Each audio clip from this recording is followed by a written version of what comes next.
ಎಲ್ಲರೂ ನಮಸ್ಕಾರ. ನೋಡ್ತಾರೆ ಆಕಾಶ್ ಪೈ ಯೂಟ್ಯೂಬ್ ಚಾನಲ್. ಇವತ್ತಿನ ಕ್ಲಾಸಲ್ಲಿ B5ನೇ ಸೆಮಿಸ್ಟರ್ನಲ್ಲಿ ಬರ್ತಕ್ಕಂಥ ಪೊಲಿಟಿಕಲ್ ಸೈನ್ಸ್ DSC 11 ಕರ್ನಾಟಕ ಸರ್ಕಾರ ಮತ್ತು ರಾಜಕೀಯ ಅಂತಕ್ಕಂಥದ್ದು. ಇದರಲ್ಲಿ ಏನಪ್ಪ ಅಂತಂದ್ರೆ ಒಟ್ಟು ಕೂಡಿಸಿ ಅಂದ್ರೆ ವೆರಿ ಇಂಪಾರ್ಟೆಂಟ್ ಆದಂಥ ಕ್ವಶನ್ಸ್ಗಳು, 1 ಅಂಕದ ಪ್ರಶ್ನೆಗಳು. ಅಂದ್ರೆ 1 ರಿಂದ 12 ಅಧ್ಯಾಯದಲ್ಲಿ ಯಾವ್ಯಾವ ರೀತಿ ಅಂತ ವೆರಿ ಇಂಪಾರ್ಟೆಂಟ್ ಆದಂಥ ಪ್ರಶ್ನೆಗಳು ಇರ್ತಾವಲ್ಲ, ಅವೆಲ್ಲ ಪ್ರಶ್ನೆಗಳಪ್ಪ ಯಾವ ರೀತಿ ಬರ್ಬೋದು ಅಂತಕ್ಕಂಥದ್ದು ನಾವು ಇವತ್ತಿನ ಕ್ಲಾಸ್ನಲ್ಲಿ ನಾವು ತಿಳ್ಕೊಳ್ಳೋಣ ಬನ್ನಿ. ಮೊದಲನೇ ಪ್ರಶ್ನೆ, ಮೈಸೂರು ಪ್ರತಿನಿಧಿ ಸಭೆ ಎಂದರೇನು? 2, ರಾಜಪ್ರಭುತ್ವ ಎಂದರೇನು? 3ನೇ ಪ್ರಶ್ನೆ, ಏಕೀಕರಣ ಚಳವಳಿ ಎಂದರೇನು? 4, ಆಲೂರು ವೆಂಕಟರಾಯರನ್ನು ಕನ್ನಡದ ಕುಲಪುರೋಹಿತ ಎನ್ನಲು ಕಾರಣವೇನು? ಇನ್ನು 5ನೇ ಪ್ರಶ್ನೆ, ಆಲೂರು ರಾಷ್ಟ್ರೀಯ ಶಾಲೆಗಳ ಗುರಿಗಳು ಯಾವುವು? 6, ಕರ್ನಾಟಕತ್ವ ಎಂದರೇನು? 7ನೇ ಪ್ರಶ್ನೆ, ಆಲೂರು ವೆಂಕಟರಾಯರ ಪ್ರಧಾನ ಕೃತಿಗಳನ್ನು ಹೆಸರಿಸಿರಿ. 8, ಚನ್ನಬಸಪ್ಪನವರ ಹೆಸರಿನೊಡನೆ ಡೆಪ್ಯುಟಿ ಅಂಟಿಕೊಳ್ಳಲು ಕಾರಣವೇನು? 9, ಗುದ್ದೆಪ್ಪನವರನ್ನು ಆಕರ್ಷಿಸಿದ ವ್ಯಕ್ತಿಗಳನ್ನು ಹೆಸರಿಸಿರಿ. 10, ಬ್ರಿಟಿಷರು ಸಿದ್ದಪ್ಪ ಕಂಬಳಿಯವರಿಗೆ ನೀಡಿದ ಪ್ರಶಸ್ತಿಗಳನ್ನು ಬರೆಯಿರಿ. 11, ಕರ್ನಾಟಕದಲ್ಲಿ ಪ್ರಬಲ ಜಾತಿಗಳು ಯಾವುವು? 12, ಅಹಿಂದ ಎಂದರೇನು? 13, ಜಾತಿ ಮತ್ತು ಗುರುತಿನ ರಾಜಕಾರಣ ಎಂದರೇನು? 14, ಪ್ರಾದೇಶಿಕವಾದ ಎಂದರೇನು?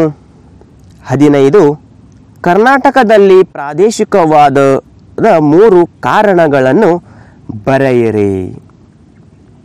ಇನ್ನು 16ನೇ ಪ್ರಶ್ನೆ, ಪ್ರಾದೇಶಿಕವಾದದ 3 ನಕಾರಾತ್ಮಕವಾದಂಥ ಪರಿಣಾಮಗಳನ್ನು ತಿಳಿಸಿರಿ. 17, ನಂಜುಂಡಪ್ಪ ಸಮಿತಿ ರಚನೆಗೊಳ್ಳಲು ಕಾರಣವೇನು? 18ನೇ ಪ್ರಶ್ನೆ, ನಂಜುಂಡಪ್ಪನವರ ಸಮಿತಿ ಅಭ್ಯಸಿಸಿದ ಇತರರ ವರದಿಗಳನ್ನು ಬರೆಯಿರಿ.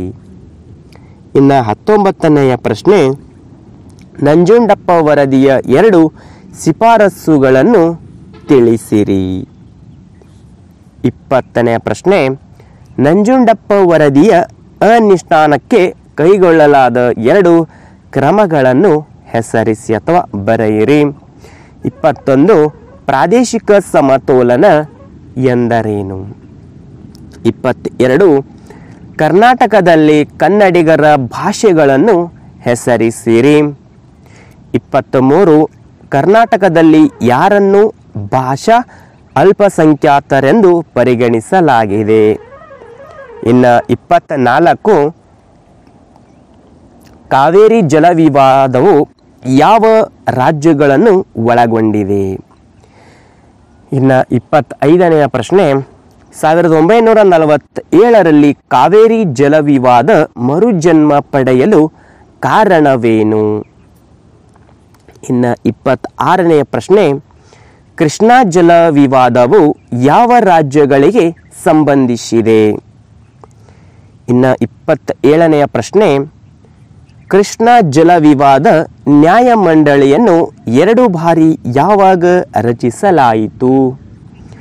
28ನೇ ಪ್ರಶ್ನೆ, ಕರ್ನಾಟಕವು ಭಾರತದ ಯಾವ ರಾಜ್ಯಗಳೊಡನೆ ಗಡಿ ವಿವಾದಗಳನ್ನು ಹೊಂದಿಕೊಂಡಿದೆ ಅಂತಕ್ಕಂಥದ್ದು.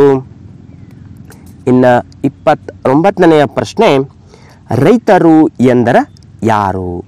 ರೈತರೇ ಎಂದರೆ ಯಾರು? ಇನ್ನು 30ನೇ ಪ್ರಶ್ನೆ, ಮಹಿಳಾ ಸಬಲೀಕರಣಕ್ಕಾಗಿ ಸರ್ಕಾರ ಜಾರಿಗೊಳಿಸಿರುವಂತಕ್ಕಂಥ 4 ಯೋಜನೆಗಳನ್ನು ಬರೆಯಿರಿ.